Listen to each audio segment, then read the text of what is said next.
अस्सलाम वालेकुम। 27वीं आइनी तरमीम के ज़रिए 6-7 ऐसे बड़े नुकात हैं जिसके ऊपर जब तक एक सियासी तस्फिया ना हो जाए तो बाज़ मामलात के ऊपर तनाज़ा जो है कौमी सतह के ऊपर परेशानी का बायस बन सकता है। गो हुकूमत इस वक्त इस पोजीशन में है कि वो सेम पेज की वजह से या एक हाइब्रिड मॉडल की वजह से कौमी असम्बली और सेनेट दोनों जगहों से नंबर पूरे हैं या नहीं है इस बहस में जाए बगैर। वैसे नंबर भी उनके पास कौमी असम्बली में पूरे हैं और सेनेट के अंदर 3 जो कम है वो पूरे कर लेंगे आसानी से, तो वो पास करवा लेंगे, वो उनके पास इशू नहीं आएगा। लेकिन उसके अंदर इशू ये है कि आइनी अदालत का क़याम है, आर्टिकल 243 के अंदर तरमीम है, NFC अवार्ड को रिव्यू करना है, यकसा निसाब तालीम है, पॉपुलेशन कंट्रोल के ऊपर इक़दाम है और इसी तरीके से एग्जेक्टिव मैजिस्ट्रेसी उसका दोबारा से आगाज़ है। किसी ज़माने में ख़त्म किया था हमने एग्जेक्टिव को और जुडिशरी को अलहदा से किया था, लेकिन अब दोबारा हम कह रहे हैं कि नहीं, एग्जेक्टिव को अंदर से दोबारा से इंगेज करना है। तो ये कुछ ऐसे मुतनाज़ा इसमें से 1-2 नुकात बन सकते हैं मुमकिन तौर पर जो कौमी सतह पर परेशानी का बायस बन सकते हैं। हो सकता है सारे नुकात ही बड़े अच्छे हों, अगर इसके ऊपर सियासी इत्तफाक़ की राय हो जाए कि हमने कैसे आगे बढ़ना है तो फिर आप एक रास्ता निकाल लेते हैं। अगर 1 बाई 1 लेने तो आइनी अदालत के ऊपर किसी ज़माने में मोहतरमा अल्लाह पाक उनके दर्जात बुलंद फरमाए, किसी ज़माने में उन्होंने इसकी तजवीज़ पेश की थी। तजवीज़ पेश करने के पीछे उस वक्त के महरक़ात ये थे कि इफ्तिखार मोहम्मद चौधरी या रिसेंट पास में चले जाएँ तो जस्टिस बंदयाल या जस्टिस साकिब निसार जैसे जजेस सुप्रीम कोर्ट में बैठ के एक पार्टी के हक़ में फ़ैसला करते थे, दूसरी को फ़िक्स करते थे। इफ्तिखार मोहम्मद चौधरी के ज़रिए पीपल्स पार्टी को कमज़ोर किया गया था, नून लीग को वो सपोर्ट करते थे और पीपल्स पार्टी की कमर तोड़ दी थी इफ्तिखार चौधरी ने। साकिब निसार आए तो साकिब निसार ने PMLN की कमर तोड़ी और PTI को तवाना किया। यही काम जस्टिस बंदयाल ने किया। तो उसको बेहतर करने के लिए मोहतरमा की ये तजवीज़ थी कि एक आइनी अदालत होनी चाहिए जहाँ कॉन्स्टिट्यूशनल जो डिस्प्यूट्स हैं वो वहाँ पर जाए और बाकी जो सुप्रीम कोर्ट ऑफ पाकिस्तान है बाकी सारे मामलात के ऊपर वो फ़ैसला करे। लेकिन अब हम उससे बहुत आगे जा चुके हैं। 26वीं आइनी तरमीम के बाद जो एक आइनी बेंच बनाया गया उसके बाद कुछ मामलात ऐसे हो गए हैं, आर्टिकल 191 के अंदर भी तरमीम कर दी हुई है कि इस वक्त अदालती निज़ाम असल शक्ल में कायम रहा नहीं है। जो जुडिशरी की इंडिपेंडेंस है उसके ऊपर कोई हर्फ नहीं होना चाहिए। जजेस की तैनाती और आइनी बेंच ये जो बनाने के अंदर भी हुकूमत ने एक जो कमेटी का तस्वुर दिया उसके ऊपर हुकूमत के हमायत याफ्ता अरकान को बरतरी हासिल हो जाती है, जिस वजह से वो अपनी डिसीजन मेकिंग के ऊपर हावी हो जाते हैं और अपनी पसंद का फ़ैसला कर लेते हैं। कोई भी आइनी मामला हो जिसके ऊपर बेंच तश्कील देना और वो बेंच तश्कील देने वालों में अगर अटर्नी जनरल भी बैठा हो, लॉ मिनिस्टर भी बैठा हो, वकील भी उनकी पसंद का एक आध अंदर बैठा हो, तो वो बरतरी जो है वो उस फैसले के ऊपर अल्टीमेटली उस बेंच की तश्कील के ऊपर असरअंदाज हो जाती है। NFC अवार्ड एक मुतनाज़ा इशू है, इसको रिव्यू आपको करना है, लेकिन इसको रिव्यू लाजमी करना पड़ेगा इसलिए कि सूबे इजाफी वसाइल लेकर बहुत खुश हैं, उनको अपने वसाइल जनरेट नहीं करने पड़ते, रिसोर्स मोबिलाइजेशन नहीं करनी पड़ती, एक्सपेंडिचर कंट्रोल के लिए भी कोई एफर्ट नहीं करनी पड़ती। वफाक से लगी बंदी रकम आती है और उनकी मौज लगी हुई है। कचरे के डब्बों से लेकर तमाम हाईवेज़ के ऊपर पोस्टर और तस्वीरें छापने के ऊपर अरबों रुपया खर्च कर देते हैं और ये दुरुस्त नहीं है। वफाक के पास वसाइल नहीं है, वफाक सारा पैसा जो है वो डिफेंस के लिए भी बोरो करता है और जितने कर्जे लिए हुए हैं उसके इंटरेस्ट पेमेंट्स के अंदर जो रेवेन्यू इकट्ठा करते हैं बड़ा हिस्सा इंटरेस्ट पेमेंट्स में चला जाता है। तो NFC आपको रिव्यू करना है। 243 के ऊपर अगर आप हुकूमत के लोगों से पूछें तो मैं जिससे पूछता हूँ तो वो कहते हैं कि पाकिस्तान ने जंग जीती हुई है, इंडिया को शिकस्त दी है। तो बहुत अच्छा अल्लाह ताला ने पाकिस्तान के ऊपर करम किया और जिन्होंने ये जंग का प्लान किया था, इसके ऊपर मेहनत की थी, सालों साल प्रैक्टिस की थी, उन सारों को शाबाशी है जिन्होंने पाकिस्तान को फ़तह याब कराया और उस अल्लाह का शुक्र है जिसने पाकिस्तान को ये कामयाबी अता फरमाई कि भारत के साथ जहाज़ गिरे और उसको दुनिया में हज़ीमत का सामना करना पड़ा और अल्लाह पाक ने पाकिस्तान को वो कामयाबी अता फरमाई। लेकिन मैं पूछता हूँ कि वो कामयाबी हुई, लेकिन ये 243 में आप क्या करेंगे? वो कहते हैं कि इससे यकसुई आएगी, एक यूनिटी पैदा होगी, यकसा निसाब तालीम। अब निसाब तालीम के ऊपर पिछले 10-12 सालों से PTI ने भी इसके ऊपर काफ़ी काम किया था। उसके ऊपर मेरे कुछ बुनियादी इतराज़ात हैं, वो बेसिक एजुकेशन से लेकर ऊपर तक आ जाएँ। जो बच्चे हमारे आजकल सबसे मॉडर्न एजुकेशन है आपकी, जो कंप्यूटर साइंस के अंदर बच्चे पढ़ते हैं या डॉक्टर्स बनते हैं या इंजीनियर्स बनते हैं, उनको हम कंपलसरी ज़्यादा और की एक तरमीम है, उनको इस्लामियात भी पढ़ाते हैं, मुतालिया पाकिस्तान भी पढ़ाते हैं और अंग्रेज़ी भी पढ़ाते हैं। अंग्रेज़ी मैं किसी हद तक मान लेता हूँ कि आप उनको स्पोकन इंग्लिश पढ़ाएं ताकि उनको आगे एडवांस एजुकेशन में दुश्वारी ना पेश आए। लेकिन मुतालिया पाकिस्तान और इस्लामियात जो बच्चा माँ की गोद से वो उसके अंदर हमने घोल के पिलाया हुआ है, वो निकल नहीं सकता उसके अंदर। तो उसको बजाय ये कि हम आर्टिफिशियल इंटेलिजेंस पढ़ाएं, उसको AR पढ़ाएं, उसको वर्चुअल रियलिटी के ऊपर पढ़ाएं, हम उसका पूरा एक जो सेमेस्टर है इन 3 मॉड्यूल्स के अंदर ज़ाया करते हैं। तो आप इसको नॉन एग्ज़ाम सब्जेक्ट्स बड़े आसानी से बना सकते हैं। हायर एजुकेशन इस रिफॉर्म्स के ऊपर काम नहीं करता। बच्चों को एक्स्ट्रा स्पेशलाइज्ड टीचर्स चाहिए इन सब्जेक्ट्स के लिए। हर एक जिस भी आप चले जाएँ ना डिसिप्लिन में, आप लिटरेचर में चले जाएँ तो लिटरेचर के बच्चों को यहीं पे इस्लामाबाद के अंदर एयर यूनिवर्सिटी मैथ्स और स्टैट्स भी पढ़ाती है, और कुछ ऐसे चाइनीज़ लैंग्वेज भी पढ़ाती है जो इंग्लिश लिटरेचर के बच्चे हैं। और जो आपके सॉफ्टवेयर इंजीनियरिंग के बच्चे नस्ट यूनिवर्सिटी, जो हमारी पाकिस्तान की बेस्ट यूनिवर्सिटी, वहाँ पढ़ने जाते हैं, तो उनको भी ऐसे ऐसे सब्जेक्ट्स पढ़ाए जाते हैं। 2-3 कम अज़ कम उसमें से इजाफी सब्जेक्ट्स हैं, और 2-3 हमने ये मुतालिया पाकिस्तान और इस्लामियात जैसे रखे हुए हैं। तो हमें करिकुलम रिफॉर्म की ज़रूरत है, लेकिन क्या सेंट्रलाइज करने से बेहतर होगा? तो पहले 70 सालों में हमने बेहतर क्यों नहीं किया? और सूबों को देखकर क्या बेहतर हुआ? वो भी नहीं हुआ। तो असल में हमारे रवैयों में एक बुनियादी खामी है कि हम उस चीज़ को इम्प्रूवमेंट की खातिर रिफॉर्म नहीं करना चाहते, हम सिर्फ कंट्रोल की खातिर रिफॉर्म करने की बात करते हैं। तो जब तक आपकी नीयत ये नहीं हो कि हमने उसको बेहतर करना है, बेसिक एजुकेशन को भी और हायर एजुकेशन को भी, तो उसके बगैर हम बेहतरी की तरफ जा नहीं सकते। और A लेवल जो कैम्ब्रिज का सिस्टम है, बहुत मॉडर्न एजुकेशन है। हम कहते हैं कि सबको एक सिस्टम में ले आएँ, तो आप O और A को नीचे गिराने की बजाय जो हमारा सिस्टम है उसको अपग्रेड करें ताकि O और A के बराबर हो जाए। तो वो काम नहीं हम कर रहे। तो ये काफ़ी ज़्यादा, मैं इनके जो लोग करिकुलम रिफॉर्म्स के ऊपर काम कर रहे थे, मेरा उनसे इंटरेक्शन भी हुआ माजी में। PTI के दौर में इस पर वो काफ़ी काम कर रहे थे। उस वक्त हमारी इस्टेब्लिशमेंट को बहुत शौक था कि बेसिक एजुकेशन में ये एक रहना चाहिए, यकसा निसाब रहना चाहिए। मुझे एज ए मेट्रो प्रिंसिपल उससे इत्तेफाक है, लेकिन अप्रोच सिर्फ यह है कि वो कंट्रोल किसका होगा, तो उससे आप रिफॉर्म नहीं कभी भी ले सकते, बेहतर नताइज कभी नहीं आते। पॉपुलेशन कंट्रोल के ऊपर आ जाएं तो पॉपुलेशन कंट्रोल के ऊपर भी स्टोरी से डिफरेंट नहीं है। हमारा सोशल एक्शन प्रोग्राम बनाया गया था 90s में, और उसके अंदर भी जो बुनियादी अहदाफ थे आज तक कभी हम हासिल कर ही नहीं सके, क्योंकि हम उन चीज़ों के ऊपर काम करने पे यकीन नहीं रखते जिससे एंड रिज़ल्ट आना है या पॉपुलेशन वेलफेयर एक्चुअली होनी है। सेफ ड्रिंकिंग वाटर हो, सैनिटेशन हो, मेल न्यूट्रिशन के इश्यूज़ हों या पॉपुलेशन कंट्रोल हो, ये पाकिस्तान का कौमी मुफाद है, ये किसी का इंडिविजुअल का नहीं है। लेकिन इसके ऊपर हमारा जो प्रोग्राम है या एक आगे बढ़ने का जो एक अमल है, उसके ऊपर हमारे पास बेहतर हिकमत अमली मौजूद नहीं है। एग्जीक्यूटिव मैजिस्ट्रेसी ये एक मुतनाज़ा इशू है। ये हुकूमतों को वो इख्तियार दे देगा जो उनके पास नहीं होना चाहिए। यही सोचकर किसी ज़माने में आज से 20-25 साल पहले ये दोनों को इख्तियारात को अलहदा किया गया था कि एक तरफ एग्जीक्यूटिव रहे और एक तरफ जुडिशरी रहे। तो अब हम दोबारा उसको मर्ज करेंगे तो उसका एंड रिज़ल्ट क्या निकलेगा। आज के प्रोग्राम में इन इश्यूज़ पर बात करने के लिए स्टूडियोज़ में हमारे साथ हैं हुमायूं महमद साहब, पाकिस्तान तहरीक इंसाफ के रहनुमा हैं। बैरिस्टर दानियाल चौधरी साहब, पार्लिमानी सेक्रेटरी इत्तलात हैं हमारे साथ। और इसके अलावा पिल डेट से अहमद बिलाल महबूब साहब भी हमारे साथ हैं। सबको प्रोग्राम में खुश आमदीद कहते हैं। बैरिस्टर दानियाल साहब, पहले तो 243 मैं अभी तक जितने भी आपके साथियों से बात की है उन्होंने कहा कि हम आहंगी के लिए और सिनर्जी के लिए ये 243 ज़रूरी है। मैंने कहा ठीक है, ओके, लेकिन आप क्या करना चाहते हैं वो तो समझा दें। उसका जवाब नहीं मिला, कुछ एक्सप्लेन कर देंगे? बिस्मिल्लाहिर्रहमानिर्रहीम। Thank you ji for having me on the show. पहले अगर बात करें मैं इस सवाल की जाने से पहले कि देखें जो 27वीं तरमीम है उसके ऊपर हमेशा की तरह एक जिस तरह उनकी कोशिश रही कुछ जमातों की कि प्रोपागेंडा करें या वो करें, जो 18वीं तरमीम इसकी 27वीं तरमीम का जो रूह है या जो इसकी एग्जिस्टेंस है वो 18th अमेंडमेंट की जो ओरिजिनलिटी थी, जो था कि delegation of power, devolution of power, और किस तरह वफाक को मजबूत सूबों को पावर्स डेवलेट की जाएँ और ग्राउंड लेवल तक, और वफाक जो है वो मजबूती के साथ उनको ओवरसाइट कर सके। कॉन्सेप्ट वही है और उसी के ऊपर हम आगे चल के लेकर जा रहे हैं।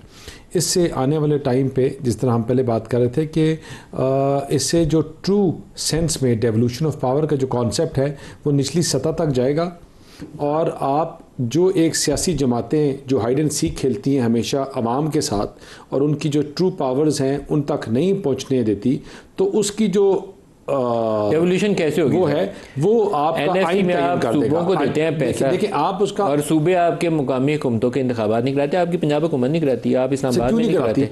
सर वो इसलिए नहीं कराती क्योंकि आपने इलेक्शन एक्ट के थ्रू आपने इन्फोर्स कराया या प्रोवेंशियल।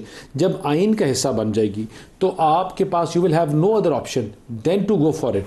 यू विल बी, आपको वो चीज़ें इवॉल्व करके उनको ग्राउंड लेवल तक लेके जाने जाएंगे। और ये जो पूरा सिस्टम जिसमें हम बैठे हैं आज हमारी आप ये 27वीं तरमीम जो है इसके अंदर आप ये प्रोविजन डालने जा रहे हैं कि मुकामी हुकूमतों का जो निज़ाम है वो इस आइनी तरमीम का हिस्सा होगा। हम ये चीज़ें डालना चाह रहे हैं। पहले मैं आपको मुकामी हुकूमतों का निज़ाम आइनी तरमीम का हिस्सा होगा? नहीं, मैं आपको बताता हूँ। 24 करोड़ लोग हैं। 24 करोड़ लोगों को इलेक्ट करने के लिए कितने, उनके जो सिस्टम और चीज़ों को, जो पार्लियामानी डेमोक्रेसी सिस्टम है, 1200 बंदे हैं खाली एज ऑफ टुडे। हम MNAs MPs को डाल दें, 1500 सिर्फ इलेक्टेड लोग हैं और सब ब्यूरोक्रेसी है।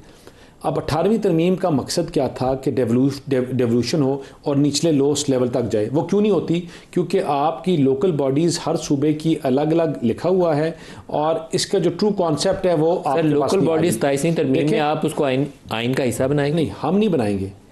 जो वफाक है वो एक सजेशन पुट कर रही है कि डेवोल्यूशन ऑफ पावर का ट्रू कॉन्सेप्ट एड्रेस हो, एक ड्राफ्ट क्रिएट कर रही है, वो ड्राफ्ट पार्लियामान को भेज रही है, पार्लियामान उसके ऊपर बात करेगी और कमेटीज़ के ऊपर भेजेगी, और कमेटी फाइनल ड्राफ्ट की शक्ल क्या निकलती है वो एक जमात या हम अकेले नहीं, वो शक्ल क्या निकलती है वो स्टैंडिंग कमेटीज़ दोनों हो गया सर। लेकिन आपका इरादा यह है कि इसको 27वीं आइनी तरमीम का हिस्सा बना दिया जाए, मुकामी हुकूमतों के निज़ाम को? नहीं, हमारा ये है कि 27वीं तरमीम में चीज़ें जो हैं डेवोल्यूशन ऑफ पावर जो नीचे तक जानी चाहिए लोकल बॉडी सिस्टम को, उसको ऊपर इसके क्लैरिटी होनी चाहिए।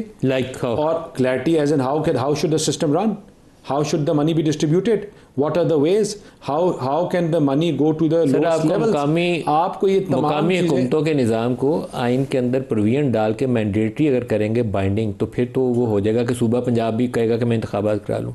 अदरवाइज़ तो बड़ी खुली रोशनी पड़ी हुई है, वो नहीं कराते इंतखाबात। देखें, नहीं, हम जब तक उसका ये देखें ना, पार्लियामान है ही इसलिए कि इन चीज़ों के ऊपर फाइनलाइज ड्राफ्ट कर सके, और फाइनलाइज ड्राफ्ट जो है कमेटी कर कुछ सके। दिल कर रहा है कुछ कहने के लिए, मैं डॉक्टर साहब का इसलिए क्योंकि जब वो ड्राफ्ट इनके सामने आएगा और जिसके ऊपर आपने गवर्नमेंट की जो सजेशन है वो उसके ऊपर डिबेट होगी और कमेटी फाइनलाइज करेगी कि उसको इसके अंदर इनकॉर्पोरेट करना चाहिए या नहीं करना चाहिए। डॉक्टर साहब, सर आज MQM की प्रेस कॉन्फ्रेंस के बाद मुझे एक चीज़ के ऊपर ना बहुत कन्विक्शन थी। वो अहमद बिलाल साहब भी उस मुस्कुरा रहे हैं, लेकिन एक कन्विक्शन ये थी कि ये मुकामी हुकूमतों के निज़ाम के ऊपर ज़रूर बात करेंगे, क्योंकि MQM की हिमायत लेने के लिए ना वो कराची में मुकामी हुकूमतें मांगते हैं। और दूसरी एक मेरा यकीन ये था कि 27वीं तरमीम तो पास हुई, क्योंकि MQM मैदान में आ जाए तो इसका मतलब होता है डन डील है, फाइनल वर्जन है, आपकी अनाउंसमेंट हो गई है, अब होने वाला है। बिस्मिल्लाहिर्रहमानिर्रहीम, या का नाबुदु व या का नस्तईन। हम बैरिस्टर साहब, मतलब लॉयर, आपने एक सवाल पूछा 3-4 क्लैरिटी के लिए, उस 5 मिनट में कुछ चीज़ क्लियर हुई आपको? मुझे नहीं हुई। मैं चूँकि मेडिकल का स्टूडेंट हूँ, मैं चूँकि मेडिकल नहीं, आप मुझे बोल लेने दें, मैं मेडिकल का स्टूडेंट हूँ, मुझे अभी तक समझ नहीं आई कि हम आइनी तरामीम की बात कर रहे हैं, 27th कॉन्स्टिट्यूशनल अमेंडमेंट की। उन्होंने कहा कि ये होना चाहिए, आपने कहा कि ये आइन का हिस्सा होगा, उन्होंने कहा नहीं, लेकिन ये चीज़ होनी चाहिए, आइन का हिस्सा ला रहे नहीं। मतलब मुझे आई डिड नॉट अंडरस्टैंड। मैं आपको बात बता देता हूँ।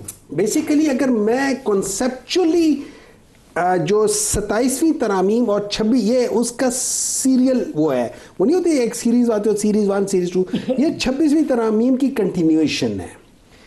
इसमें 2 चीज़ें हो रही हैं। एक, हम कोशिश कर रहे हैं कि जो 18th अमेंडमेंट के अंदर बाज़ छोटी मोटी खामियां प्लस आई तो वो ठीक कर ले। मेरे लिहाज से वो इस लिहाज से कि आपने एक पार्टी को कहना है कि ये देखो तुमने इन चीज़ों पे मानना है। जो पहला हिस्सा है, उसका पहला हिस्सा क्या है?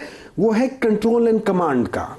26वीं और 27वीं की जो एक सेक्शन है जो सबसे इंपॉर्टेंट है वो है कंट्रोल एंड कमांड। कंट्रोल किसके हाथ में, कमांड किसके हाथ में है? उसके लिए हमने जो उसका सीरीज 1 था उसमें हमने जुडिशरी के दांत निकाल के फेंक दिए। दूसरी चीज आप अब क्या कर रहे हैं? सर ये आपकी राय है, मेरा इससे मुतफिक होना है, हमारा मुतफिक होना है। मैं अपनी राय बता रहा हूं, मैं आपको आपकी राय तो नहीं बता रहा ना भाईजान, मैं अपनी राय बता रहा हूं, क्योंकि मेरी नजर में आप लोगों ने एग्जेक्टिव जजेस बना दिए PCO से। तो सर वो तो बन गया, तो फिर आप 27वीं में क्या करेंगे? 27वीं में आप क्या करेंगे? बाकी चीजें रह गई हैं। वो क्या?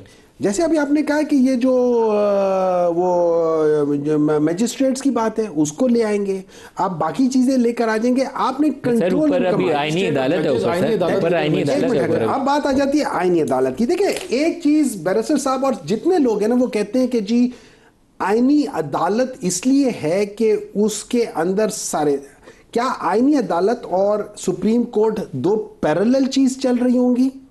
सर आईनी अदालत बनेगी तो दो पैरेलल लेंगे। इसका मतलब है कि आप पाकिस्तान की जुडिशियल सिस्टम में दो पैरेलल चीजें लेकर आ रहे हैं जो शायद एक दूसरे के साथ। अच्छा, वो लोग कहते हैं अगर आप ऐसा सिस्टम लेकर आए जिसके अंदर आप कहते हैं नहीं आईनी चीज स्पेशल है, तो फिर उसके अंदर उन जजेस को लेकर जाएं कि जो अपनी प्रैक्टिस के दौरान में वो बेसिकली कॉन्स्टिट्यूशनल लॉयर्स मशहूर थे।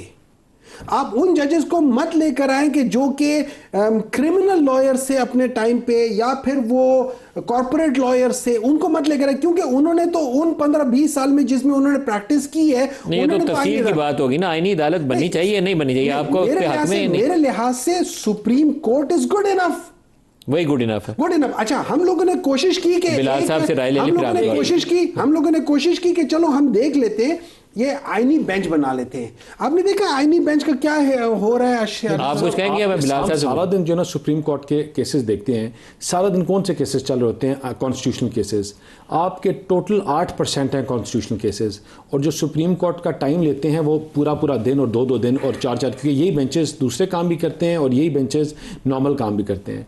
देखिए, आपका जब आपका 8% में आपका 100% एग्जॉस्ट हो रहा है, तो वाई नॉट आप उसको एक सेपरेटली एक पूरा कोड बना दें जो कॉन्स्टिट्यूशनल चीज़ों को एड्रेस करें। और मैजिस्ट्रियल पावर्स और दूसरी पावर्स का तो आपस में कोई ताल्लुक ही कोई नहीं है। देखिए, अगर मैं आपको हकीकत डीप डाउन में आपको बताऊं कि 27th अमेंडमेंट की अगर एक भी कोई गलत क्लॉज निकाल दे, ऐसा क्लॉज कि जो आपको कमजोर कर रहा है, जमहूरियत को कमजोर कर रहा है, आपके सिस्टम को कमजोर कर रहा है, क्लॉज बता दें जिससे जमहूरियत मजबूत हो रही है। Not even a single one. सबसे पहले लोकल बॉडी को आप आईनी तहफ़्फ़ुज़ नहीं दे रहे सर। आप सब चीजें करेंगे, जब आएगी तो आपको नजर आएगा। लोकल आप आईनी तहफ़्फ़ुज़ देंगे। दूसरा पूछें, दूसरा मैजिस्ट्रियल पावर्स, आम बंदा धिक्के खाता रहता है, उसको कोर्ट्स के ऊपर वहां कभी क्रॉस एग्जामिनेशन हो रही है, एग्जामिनेशन चीफ हो रही है, जो बेसिक मैजिस्ट्रियल पावर्स आपको गुस्सा है, आप पकड़ के डॉक्टर साहब को अंदर बंद कर देंगे, कहां जाएंगे? कौन करता है ये? आप करेंगे? आपकी मैजिस्ट्रेट नहीं, हम क्यों करेंगे? मैजिस्ट्रियल पावर्स आपके पास है। सर मुझे बात बताएं, हर सूबे का अपना अपना चल रहा है, ये कहां चलता है? अहमद बिलाल महबूब साहब, जो 27वीं आईनी तरमीम लाई जा रही है उसके अंदर आईनी अदालत का मामला है जिसके ऊपर अभी तक ज्यादा राय आई, और ये एक डेवोल्यूशन ऑफ पावर को बैरिस्टर साहब बड़ा जोर दे रहे हैं, मैं अभी तक समझा नहीं हूं। आप अगर इस दोनों इश्यूज के ऊपर अपना राय आप दे दें, फिर आगे भी चलाते हैं इसको। बहुत शुक्रिया। देखिए, आईनी अदालत तो 26th कॉन्स्टिट्यूशनल अमेंडमेंट का अनफिनिश्ड एजेंडा है। ये तो उस वक्त बनाना चाह रहे थे और जमीयत उलमा इस्लाम उससे मुत्तफिक नहीं थी, तो एक कॉम्प्रोमाइज़ के तौर पे फिर कॉन्स्टिट्यूशनल बेंच पे इत्तफाक करना पड़ा, जो कि बड़ा एक ऑड सा अरेंजमेंट है कि वो अलग अदालत भी है और नहीं भी है। तो मेरे ख्याल में कॉन्स्टिट्यूशनल कोर्ट बनाना वो कॉन्स्टिट्यूशनल बेंच से ज़्यादा बेहतर चीज़ है, और ऑलरेडी उसके लिए काफ़ी हद तक तैयारी हो चुकी हुई है। तो मुझे तो उसके ऊपर कोई एतराज़ नहीं है, और मैं उसकी बुनियादी इसी आर्ग्यूमेंट से इत्तफाक करता हूँ कि ज़्यादातर केसेस तो कॉन्स्टिट्यूशनल नहीं होते, वो फिर सफ़र करते हैं, क्योंकि कॉन्स्टिट्यूशनल केसेस थोड़े होते हैं लेकिन वो वक्त बहुत खींच लेते हैं। तो इन दोनों को अलग कर दिया जाए और इनको अलग अलग ऑपरेट करने दिया जाए, मुझे उस पर कोई एतराज़ नहीं है। दोनों बड़ी पार्टियों ने चार्टर ऑफ डेमोक्रेसी पे इत्तफाक भी किया हुआ है, तो ये देखने की बात है जब वो बन जाएंगी तो उनकी कारकर्दगी कैसे बेहतर होगी। लेकिन अभी हाल ही दिनों में मैंने ये देखा है कि जो नॉन कॉन्स्टिट्यूशनल केसेस हैं उनकी डिस्पोजल तेज़ रफ्तार हो गई है, तो इसका मतलब है किसी हद तक फ़ायदा हुआ है। अब आपने दूसरी डेवोल्यूशन की बात की थी, मैं बहुत खुश हुआ हूँ ये बात सुन के, लेकिन अनफॉर्चुनेटली लोकल गवर्नमेंट को मजबूत बनाने के लिए कोई कॉन्स्टिट्यूशनल प्रोविज़न जिसकी इंतहाई सख्त ज़रूरत है, वो इस वक्त जो बिलावल भुट्टो साहब के ट्वीट से चीज़ें ज़ाहिर हुई हैं उनमें तो शामिल नहीं है। मैं इसरार करूँगा कि PMLN ने MQM के साथ मुआहदा भी किया हुआ है। हमने भी एक ड्राफ्ट कॉन्स्टिट्यूशनल अमेंडमेंट सेनेट में 2023 में इंट्रोड्यूस कराई थी एक सेनेटर के थ्रू, और MQM ने भी की हुई है। तो इस 27th अमेंडमेंट के पास होने का अफादियत बहुत ज़्यादा बढ़ जाएगी अगर आप उसको भी इसके अंदर शामिल कर लें। ऐसा नहीं हो सकता कि आप बाकी चीज़ें तो अभी पास कर लें लेकिन उसके लिए कमेटियां बना दें। ये कमेटियां बनाने की कोई ख़ास ज़रूरत नहीं है। जो डिस्कशन होनी है ड्राफ्ट मौजूद है, आप इसी आइन के अंदर इसी 27th अमेंडमेंट के साथ शामिल करके वो कर लें। ये PMLN का बहुत बड़ा कारनामा होगा और इसको सब याद करेंगे। PTI के लोगों ने भी इसकी हमायत कारनामा तब होगा अगर पंजाब में इलेक्शन करवाने पे तैयार होंगे। अगर पंजाब में मुकामी हुकूमतों के इलेक्शन करवाने होंगे तो फिर कारनामा कैसे देंगे? नहीं, फिर वो चॉइस नहीं रहेगी, वो फिर उनको कराने पड़ेंगे। अभी उन्होंने मुतफ़िका करारदाद पास की है पंजाब असम्बली में जिसमें PTI के लोगों ने भी उसकी हमायत की है। तो इसका मतलब ये है कि ये तकरीबन मुतफ़िका बात है, इसको शामिल कराना बहुत ज़रूरी है। इसके बगैर लोकल गवर्नमेंट को आपने एक फुटबॉल बनाया हुआ है। देखिए ना, पंजाब में 10 साल से इलेक्शन नहीं हुए। जिन मुल्क सूबों के अंदर इलेक्शन हुए हैं, मसलन बलूचिस्तान में कोयटा सबसे बड़ा शहर है, वहाँ इलेक्शन नहीं हुए। और जहाँ इलेक्शन हुए हैं वहाँ उनको पावर्स नहीं दी गई, वहाँ उनको इख्तियारात नहीं दिए गए और वहाँ उनको फंड्स भी नहीं दिए गए। तो ये सारे मसले इंडिया में भी थे। उन्होंने 45 साल के बाद अपने मुल्क में आइनी तरमीम की, उसके बाद से हालात ठीक हुए। हमें भी ये करना चाहिए। दुरुस्त है। असलम गौरी साहब तर्जुमान है जमीयत उलमा इस्लाम के हमारे साथ। असलम गौरी साहब, आपका बहुत शुक्रिया। सर, JUI ने 26वीं आइनी तरमीम के अंदर एक वो सेंट्रल सेक्रेटेरिएट होता है ना, वो वाला रोल अदा किया था। आपने सियासी कुफ्तों को यकजा भी किया, उसके अंदर बाज़ नापसंदीदा चीज़ें थी उसको कम भी करके, टोन डाउन करके उसको काबिल कबूल बनाया। PTI को भी साथ मशावरत में रखा। अब आपके क्या इरादे हैं सर 27वीं तरमीम के लिए? बहुत शुक्रिया नदीम मलिक साहब आपका। बात यह है कि अभी तक तो हमारे सामने कोई चीज आई नहीं है ब्लैक एंड व्हाइट में कि है क्या मसौदा, है क्या, उसके अंदर चीज क्या है।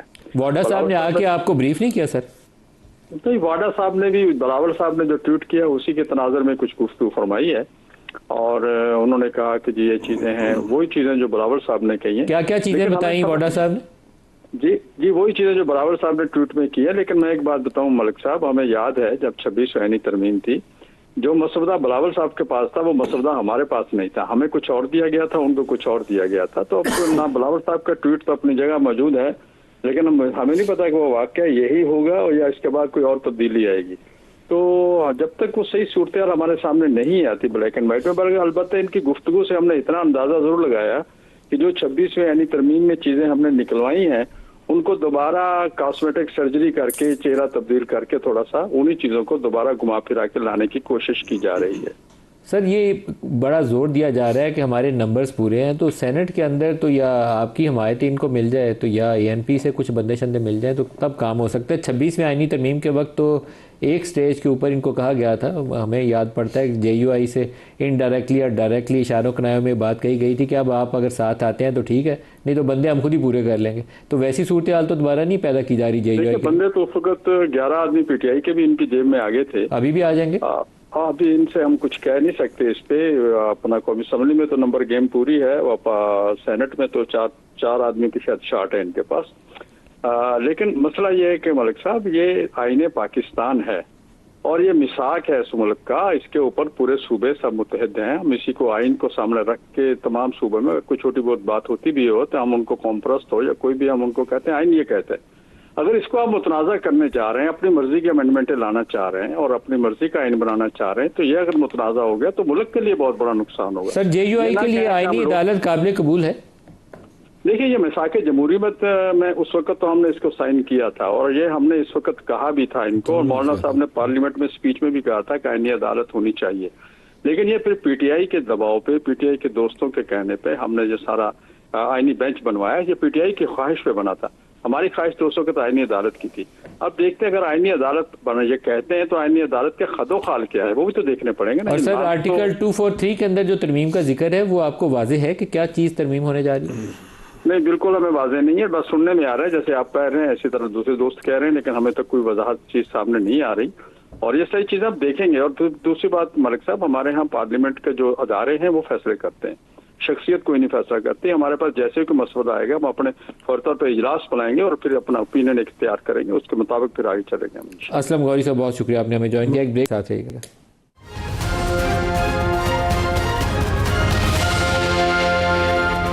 प्रोग्राम में दोबारा खुशामदीद कहते हैं। बैरिस्टर दानियाल साहब, जो NFC अवार्ड है, ये जब से अवार्ड आया है तब से वफाक भूखा हो गया और आपके सूबों के पास काफ़ी वसाइल है। आप IMF से एग्रीमेंट करते हैं तो IMF के एग्रीमेंट के तहत आप सूबों को कहते हैं कि इतने वसाइल तुमने सरप्लस छोड़ने हैं क्योंकि उसके बगैर हमारा बजट पूरा नहीं होता। तो एक इम्बैलेंस आपने क्रिएट किया हुआ। अब आप इस पर क्या करना चाहते हैं? नदीम मलिक साहब, पहले मैं एक थोड़ी सी चीज़ को थोड़ा सा पीछे जाऊँगा। देखिए, आपने जुडिशल सिस्टम की यहाँ बात की, मैं दुनिया के मौजूद तरीन माशरों की बात करूँ ना, तो वहाँ एक चीज़ जो आप और सिस्टम में डाल रहे हैं वो रोटेशन ऑफ जजेस है। और रोटेशन ऑफ जजेस क्यों इम्पॉर्टेंट है कि आप मौजूद तरीन इलाकों की मुल्कों की बात करें, आप जर्मनी की बात करें, आप फ्रांस की बात करें, आप साउथ कोरिया की बात करें, आप जापान की करें, वहाँ एक टाइम डेजिग्नेट कर देते हैं कि 3 साल से 5 साल के अंदर रिवॉल्व करना है, या 4 साल से 5 साल तक, या 2 से 3 साल तक। उसकी रीज़न ये है कि देखें, जब आपका एक बंदा किसी पोजीशन पे लामहदूद पावर के लिए उसी स्टेशन पे जब बैठा होता है ना, तो उसके अपने लाइक्स डिसलाइक्स हो जाते हैं। चाचा, मामा, फूफी का बच्चा, अपने जो चैम्बर के वकील होते हैं, ये पूरा लाइक्स एंड डिसलाइक्स बन जाता है। And that is human nature, it is nothing new. तो इन मुल्कों में ये चीज़ें हैं, उनको रिवॉल्व करने की रीज़न इसलिए, ये चीज़ प्रोविजन इसलिए है क्योंकि आपकी जो लीगल सिस्टम है वो स्ट्रेंथन होता है। पाकिस्तान में हमने इसको ट्रांसपेरेंसी के लिए नहीं करना, हमने जजों को फिक्स करने के लिए करना। फिक्स नहीं करना। देखिए, उनको करेंगे आप ये सुने, उनको जो उनको लगा रहे हैं ना, जो कमेटी उनको लगा रही है, उस कमेटी के पास ये भी पावर्स होनी चाहिए कि उनको हटा सके, मतलब उनको रिवॉल्व कर सके। वही कमेटी करेगी, ये नहीं होगा कि आप या मैं उठा के करेंगे। जो कमेटी उनको पहले लेके आती है वही कमेटी। अगर आपका ओवरसाइट मैकेनिज्म अकाउंटेबल बना देना, ट्रांसपेरेंट बना दे, ओवरसाइट मैकेनिज्म, तो फिर ना कोई इनको फिक्स करे ना कोई आपको फिक्स करे। ओवरसाइट मैकेनिज्म, देखिए, Pakistan is a developing country, we have a lot of issues and we have lot of problems. I am not saying that कि बिल्कुल बेहतरीन डेमोक्रेसी और बेहतरीन चीजें हैं, but we have to address the. आपने एनएफसी का जवाब नहीं दिया, एनएफसी में आप क्या करना चाहते हैं? दूसरा, देखिए, एनएफसी अवार्ड में मेरे तो 2 अपने जाती जो रहे हैं। सबसे पहले, वफाक के पास कुछ पैसे नहीं रहते, ठीक है, आप जीबी को लग देते हैं, कश्मीर को लग देते हैं, why not put them in NFC as well. मतलब अगर आपने उनको अपना हक मांगते हैं, पीपल्स पार्टी या सारे जब जमातें कहती हैं, तो एनएफसी को इसको इस why not open this debate also with it. बिल्कुल, डिविजिबल पूल में डालें। आपका जो मेन पूल है उसमें जीबी के पैसे डिविजिबल पूल डालें, उसी में आप उसमें कश्मीर का पूल भी डालें। आपकी जंग लड़ी है, आपके अफवाज, आपके लोग बच्चे शहीद हो रहे हैं, उनकी वर्दियों के, चीज़ों के, जो आपके, this is a 3rd generation 5th generation warfare. आपका मैकेनिज्म सारा चेंज हो गया है, आपका पैसे ही नहीं है, हम पीछे से उधार ले लेके आगे तो नहीं भिजवा सकते। आपका सारे पैसे सुबह लेके चले जाए इस बात के ऊपर कि मेरी पॉपुलेशन जो है नए सेंसस के मुताबिक 35% बढ़ गई, तो 35% बढ़ गई है, और केपी की नहीं बढ़ी और बलोचिस्तान की नहीं बढ़ी, तो उनको फिर पैसे ना दें। मतलब it has to go somewhere कि आपने एक तरीका कार करना है। हम अगर एक लिमिट सेट कर दें, लोअर लिमिट, कि पिछली दफ़ा आप 200 अरब ले गए थे, 2000 अरब ले गए थे, इस दफ़ा 2000 अरब से नीचे नहीं जाएंगे, लेकिन ये भी नहीं हो सकता कि 6000 अरब आपको दें। एक सिस्टमेटिक तरीके से आपको उस पूल का हिस्सा मिलेगा।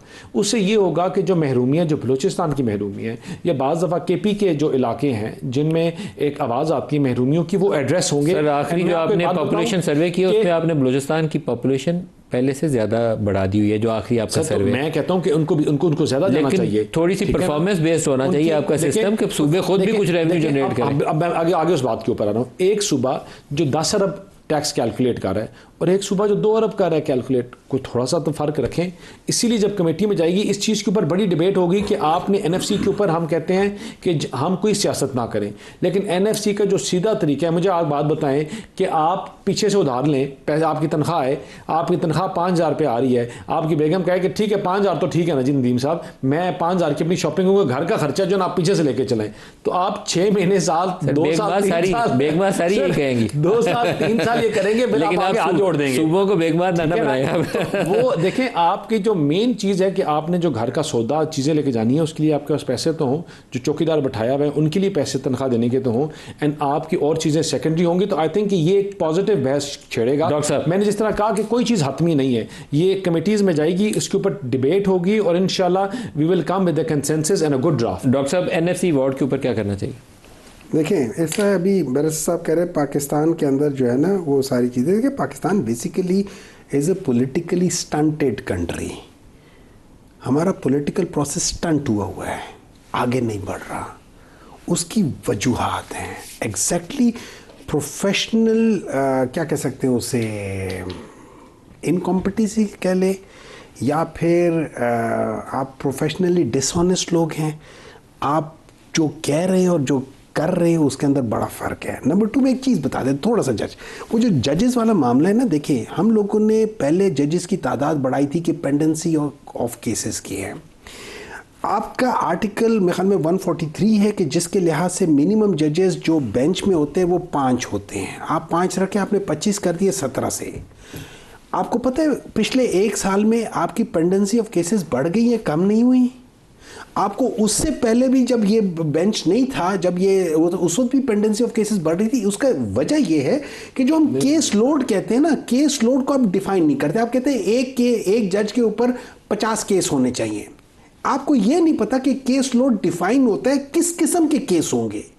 क्रिमिनल केस है, सिविल केस है, आपका ये जिसको हम दीवानी अदालत या दीवानी मुकदमे कहते हैं वो चीज़ें, इन सब का लोड का एक मार्क्स होते हैं। उस लिहाज से आपने इसको देना होता है। लेट्स से मैं जो क्रिमिनल केस है उसको 0.65 पॉइंट्स देते होते हैं और जो दीवानी मुकदमे उसको 1.7 या 1.6 देते हैं। अब ये दो एक केस है लेकिन उसका केस लोड फर्क है।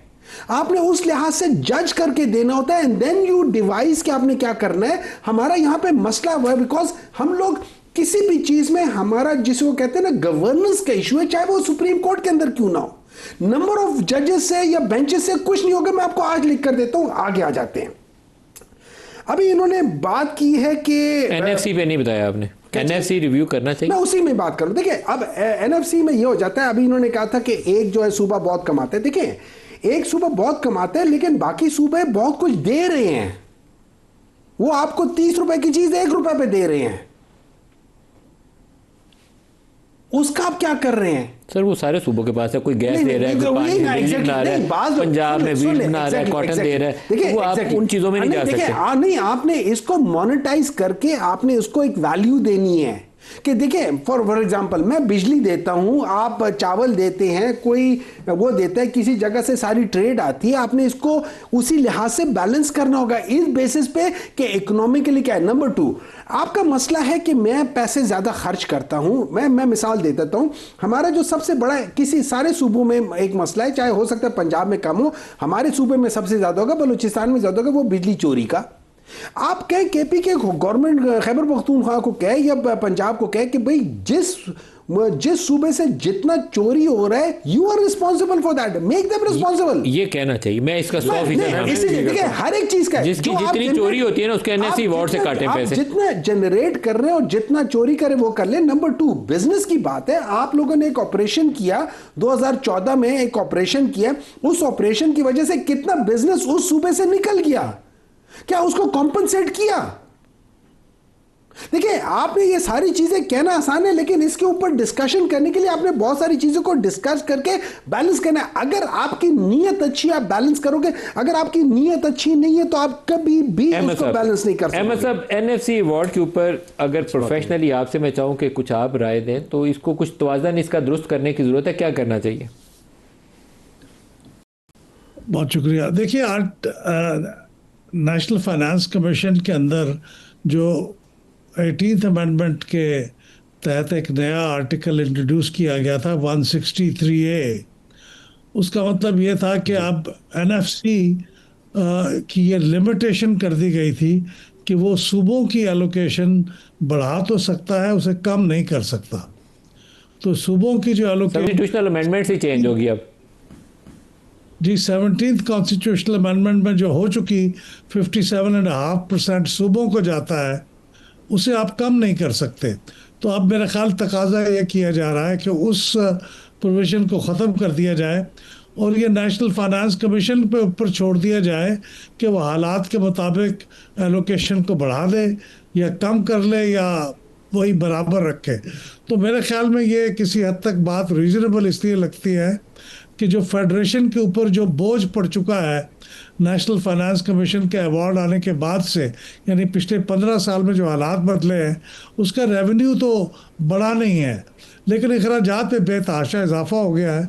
और रिसेंटली जो डिफेंस में जो इजाफा हुआ है और होने वाला है, उसके लिए वफाक को मज़ीद पैसों की ज़रूरत है। तो मेरे ख्याल में ये किसी हद तक जस्टिफाइड है कि नेशनल फाइनेंस कमीशन में जो एलोकेशन है सूबों की टोटल, उसको एडजस्ट कर लिया जाए। लेकिन अमंग द प्रोविंसेस जो डिस्ट्रीब्यूशन है वो इससे अलग है।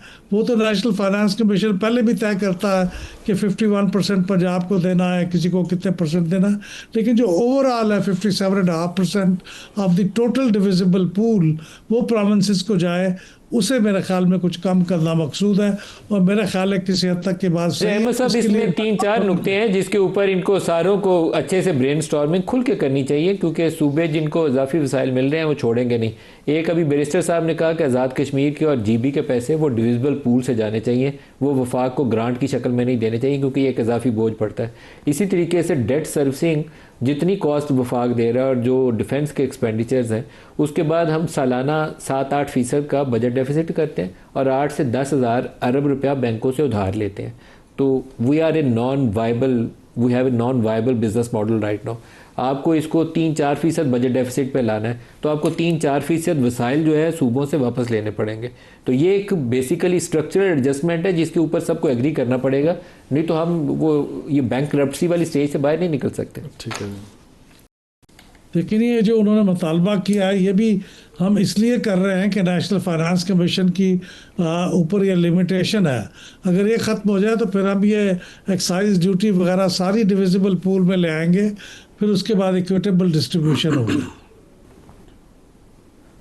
दानियाल साहब, मेरे ख्याल में ये इशू ऐसा है कि आप पंजाब में आपकी हुकूमत है, पीपल्स पार्टी सिंध में, बलूचिस्तान में भी आप दोनों मिले हुए हैं, KP में अगर ये इन लोगों के साथ आप अच्छी बहस कर लें तो मेरा ख्याल है कोई ऐसा इशू नहीं है कि जिससे आपको बड़ी मुखालफत आएगी। सर अगर इस चीज़ में आप देखें ना नदीम भाई, अगर आप अफेक्टीज़ में देखें तो सबसे ज़्यादा अफेक्टेड हम होंगे, सबसे ज़्यादा, क्योंकि जो फंड जिस तरह जाता है अकॉर्डिंग टू पंजाब के वसाइल पहले से पंजाब के वसाइल काफ़ी कम होंगे, पिछली दफ़ा भी कम हुए थे, और सूबों के शायद ज़्यादा हो, कम ना हो, या उनके उधर रुक जाएं।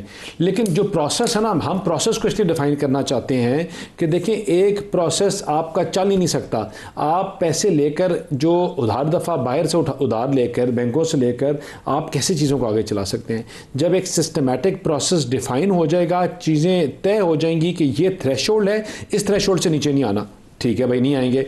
अब इस थ्रेशोल्ड से ऊपर कैसे जाना है वो हम फिर पॉइंट्स जो है ना बैठकर डिबेट करके रखेंगे। जिस तरह इन्होंने कहा कि बिल्कुल जो पूल में क्या ऐड ऑन कर रहा है सुबह, उसको let's take that for in account. और इनके भी लोग बैठे हैं, हमारे भी बैठे हैं, सेनेट पे भी सेनेट पे भी दो चीज पे आपको एडवांटेज देना चाहिए, आपको एक पॉपुलेशन कंट्रोल पे और एक रिसोर्स मोबिलाइजेशन। सर जो बच्चे पैदा करता है तो पैसे लेते जाओ, देखिए ना, ये भी this is not the way. दुनिया पूरी में पॉपुलेशन कंट्रोल के ऊपर बात हो रही है, हम बात करने से कहते हैं नहीं नहीं नहीं नहीं नहीं नहीं नहीं इसके ऊपर बात नहीं करना क्योंकि पता नहीं क्या हो जाएगा। ठीक है डॉक्टर साहब, जो एक ये निसाबे तालीम है, एक नुकता रह गया, उस पर भी थोड़ी राय ले रहे हैं। निसाबे तालीम के ऊपर, उसके ऊपर काम करना चाहिए हमें खुले दिल के साथ। हमें वो ज़्यादा दौर की तरमीम से आगे निकल जाना चाहिए कि वो बच्चों को हमेशा मुतालिया पाकिस्तान ना पढ़ाई तो शायद अच्छे पाकिस्तानी नहीं बनेंगे।